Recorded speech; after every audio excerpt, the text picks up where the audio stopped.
नमस्कार। एक बड़ी खबर आ रही है, इस खबर को लेकर के आपके सामने हाजिर है। बिहार की राजनीति से जुड़ी हुई एक खबर है और कहीं ना कहीं भारतीय जनता पार्टी और नीतीश कुमार के बीच में जो कुछ भी हो रहा है इसमें नीतीश कुमार की चुप्पी सबसे बड़ा समस्या बनी हुई है। पता ही नहीं चल रहा है न भारतीय जनता पार्टी को, न तेजस्वी यादव को और न अन्य किसी दल को कि आखिर नीतीश कुमार का ये ऊंट जो है वो किस करवट बैठेगा। एक बार फिर से नीतीश कुमार और भारतीय जनता पार्टी के बीच में लंबी चुप्पी के बाद फिर से एक दूसरे पर आरोप प्रत्यारोप का दौर शुरू है।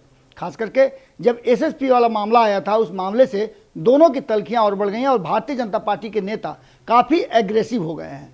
इसमें अगर कहा जाए तो विधानसभा अध्यक्ष तक की एंट्री हो गई है। आप समझ ही सकते हैं कि भारतीय जनता पार्टी इस मामले को कितना ज़्यादा बारीकी से देख रही है और इस मामले पर जरा सा भी पीछे हटने के लिए तैयार नहीं है। मामला आरएसएस से जुड़ा हुआ है और आरएसएस पर जब कोई भी किसी भी तरह का आरोप लगाता है या किसी तरह की तुलना की जाती है तो भारतीय जनता पार्टी के कान खड़े हो जाते हैं। लेकिन इन सब बातों से अलग जो सरकार चल रही है, तीन दलों को मिला करके, जिसमें जीतन राम मांझी भी एक अहम भूमिका में है। जीतन राम मांझी की पार्टी ने लगातार भारतीय जनता पार्टी के इस हमले और एसएसपी मनोजीत सिंह ढिल्लों को लेकर के जो भी बातें चल रही है उस पर एक अलग तरह की प्रतिक्रिया दी और उस प्रतिक्रिया ने दोनों ही खेमे में हलचल मचा दी। लेकिन सिर्फ जीतन राम मांझी अगर ये बात कहते तो बात अलग थी।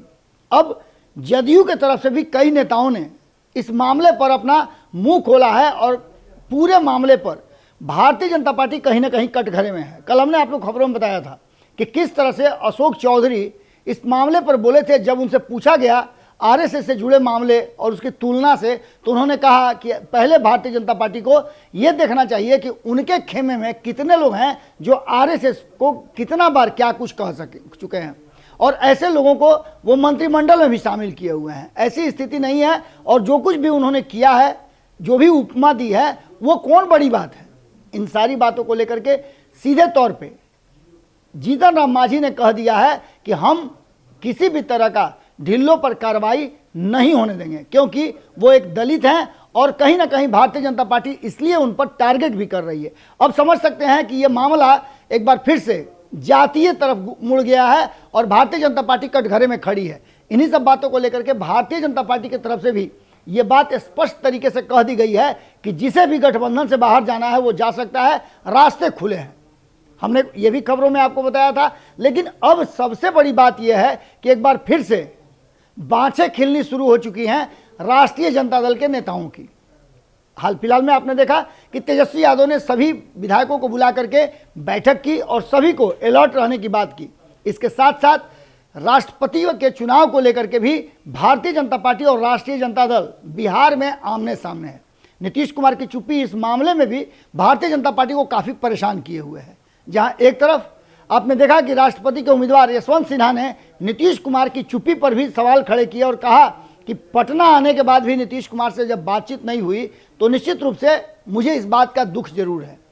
वहीं आपको बता दें कि इस पूरे मामले पर नीतीश कुमार ने समर्थन तो कर दिया है एनडीए के साझा उम्मीदवार का, लेकिन उनकी चुप्पी बहुत कुछ कह रही है। वहीं आपको बता दें कि लगातार जिस तरह से आरसीपी सिंह एक्ट कर रहे हैं वैसे ही आप देखते होइएगा कि किस तरह से ललन सिंह जहां जहां वो मूव कर रहे हैं, ललन सिंह पीछे पीछे जा रहे हैं और स्थितियों को संभालने की कोशिश कर रहे हैं। इन सारी बातों को लेकर के अब भारतीय जनता पार्टी और नीतीश कुमार के बीच में भले ही अंडर करंट हो, लेकिन एक बार फिर से पूरी स्थिति जो है दोनों पाले से एक दूसरे पर आरोप प्रत्यारोप की तरफ चला गया है और ऐसी स्थिति में तेजस्वी यादव के लिए कहीं ना कहीं मौका मिल गया है आगे एक स्टेप बढ़ने का। अब ये सरकार तक पहुंचेगा या फिर क्या होगा ये वक्त बताएगा, लेकिन तेजस्वी यादव को मौका मिल गया है और ऐसी स्थिति में एक फिर से दौर शुरू हो गया है कि सरकार का क्या होगा, कौन नीतीश कुमार के साथ अगले सरकार में शामिल होगा या फिर भारतीय जनता पार्टी एक बार फिर से नीतीश कुमार को मना लेगी। जुड़े रहिए भारत लाइव के साथ, खबरें लगातार जारी हैं। अगर ये वीडियो पसंद आई और वह बिहार के राजनीति और बिहारियत से सरोकार रखेनी तो सब्सक्राइब बटन दबा के चैनल के सब्सक्राइब कर ली। ओजे एगो घंटी बा, ओकरा बटन दबा देला से कुल सटीक और मारक खबर रुआ मुफ्त में मिल जाई। अगर रुआ पत्रकारिता के हमनी के नया प्रयोग में सहयोग कर चाहतानी तो ज्वाइन बटन दबा दी। पेटीएम नंबर नोट कर ली 9386816700। धन्यवाद।